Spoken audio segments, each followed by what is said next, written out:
Really, thanks. It was amazing. Where can I buy it? I will give you my credentials. Okay, other topic, but I would say also very interesting. It's in the space of digitalization, and I will present here a use case about continuous manufacturing. But maybe before I start, this use case that can be valuable for other type of manufacturing processes too. The interest of continuous manufacturing, of course, is high. They have challenges, and that's why I particularly have chosen this use case. And you can find me in Hall 11. So if you're interested in other use cases where we have built digital twins, digital process twins, please, you're welcome. I'm happy to introduce you to that content. Good. Maybe first, digitalization. This is more or less a dream. But you see here, it's a dream. Because this is a full digital enterprise. And I know today, especially in pharmaceuticals, we are not yet fully digitalized. But this is the goal. And everybody who is involved in these processes, I'm also close to Pharma 4.0 topics, I'm also writing in these guidelines.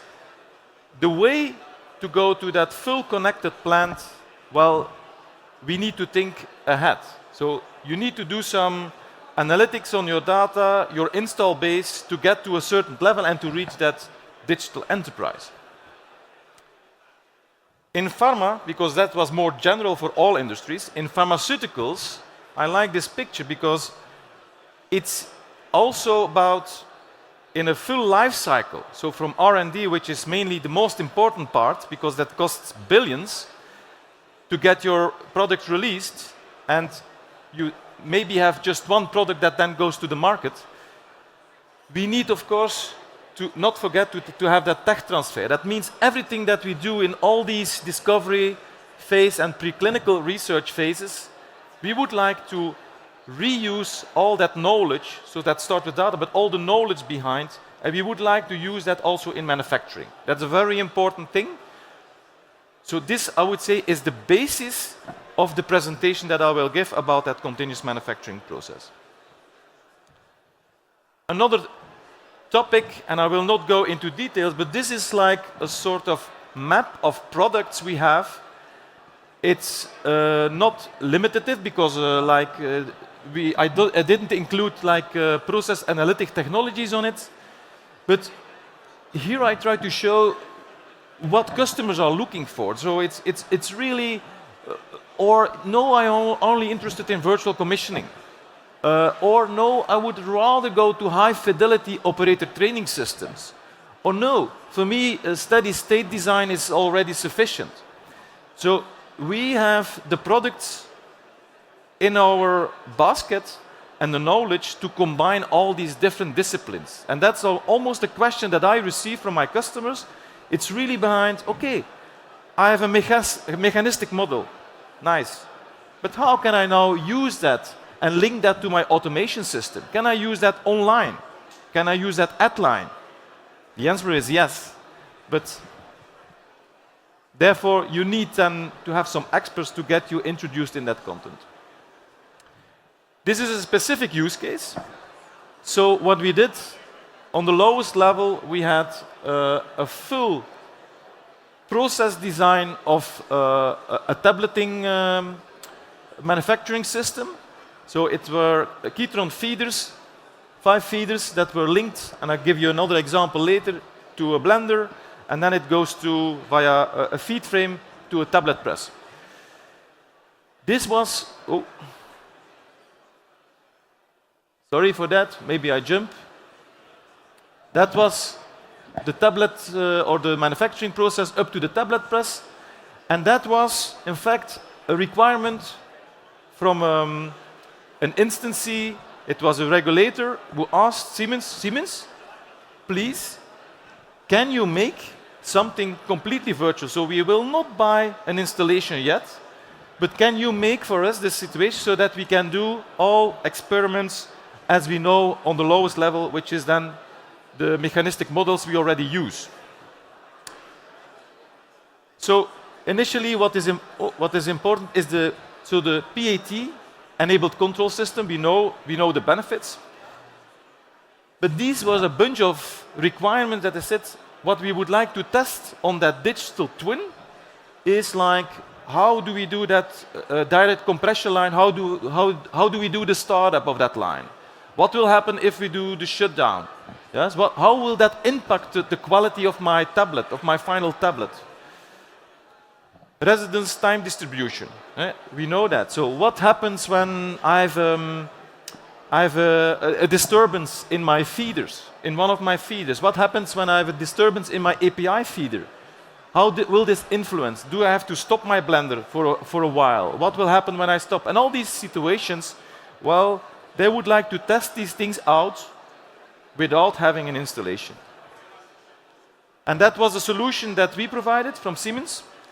So these models that you see here, they already had. So this was because they were scientists. They used mechanistic models to test things out. It was more offline testings of these different devices. Like they had something to test the compact, so the strength of a tablet coming from the tablet press. All these things they also did then in a quality control lab. These were available. But we said, well, you have your model. Let's make a digital twin of it. But of course, to make a digital twin from a real working plant, we had to combine that with SIMIT. So SIMIT is a product that we use to do automation simulation. That means I always divide it. You have I/O simulation, so quite easy. I would say you have input-output coming from the field. You have sensors. You would like to open valves or start the pump. All these requirements that could come from a physical CPU that was also virtualized, of course, with SIMIT. And then by importing so a list of I/O, these are the equipment we need. We already had the automation, so the simulation of the automation part. And what we did, we linked, and that was OPC UA, we linked the models within GPROMs to the SIMIT, so to the device level. And by doing so, every field could then be linked to a program. In our situation, it was PCS7, that's our DCS system, the DCS system from Siemens. They could use the program as it would be a full working physical installation. So if, and by the way, they are doing that now, they are building that plant physically now. So that feeder that we used, where we had a device in SIMIT, if they switch, they can use the functionality in PCS7 exactly as it is also for the physical equipment.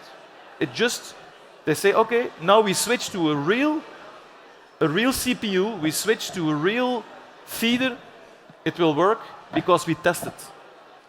And that's now, so we are on that level because if you just look on the SIMIT part, you can say, okay, we use this model or the simulation model to go up to a device level, testing what happens when my feeder stops, okay, my pump.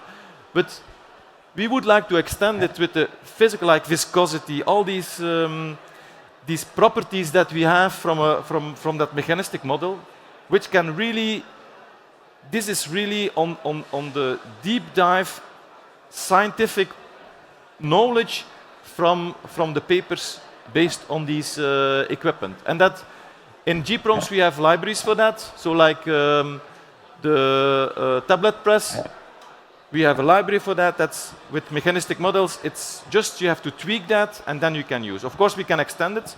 We can extend that with other type of models, also with data models. Also Siemens has products for that. Maybe a conclusion. So as I started, a digital twin, and I rather prefer to call it a digital process twin, is something where you can do scenario simulation, you can do the experiments for it, but what is most important, you can you can use your investment that you already did in an early research. So like doing these models, using these models in the research, so before you go to manufacturing, well, these models, you can reuse them also once you go to manufacturing, yes? I don't have that example here, please. I would advise you, yeah, this is maybe an example how we did that. I cannot scroll through it, but so, as my colleague before said, it's not only slideware, these are real physical things that we have built with customers. Yeah? So, this is a PCS7 example of a block.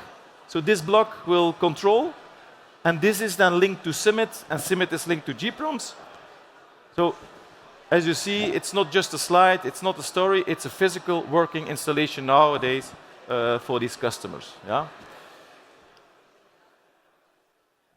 So, I don't know how much time I still have, but please feel free maybe to ask questions here, or to go to Hall 11. I have a stand there. I can really go to the details. I will try to answer all your questions on these digital process twins that we have built, because we have other ones on the solvent swap and on more in the biosphere on the creation of a liposome. So whether it's drug substance, drug product, on all these type of manufacturing processes, we can give you examples from real customers. Yeah.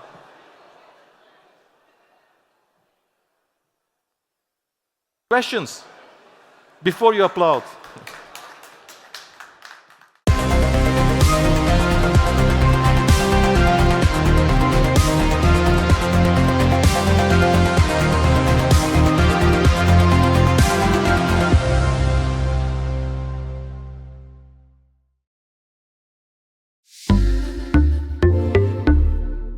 Thank you for watching. To learn more about this topic, check out the links in the description. And if you enjoyed what you saw, like the video and subscribe to the channel.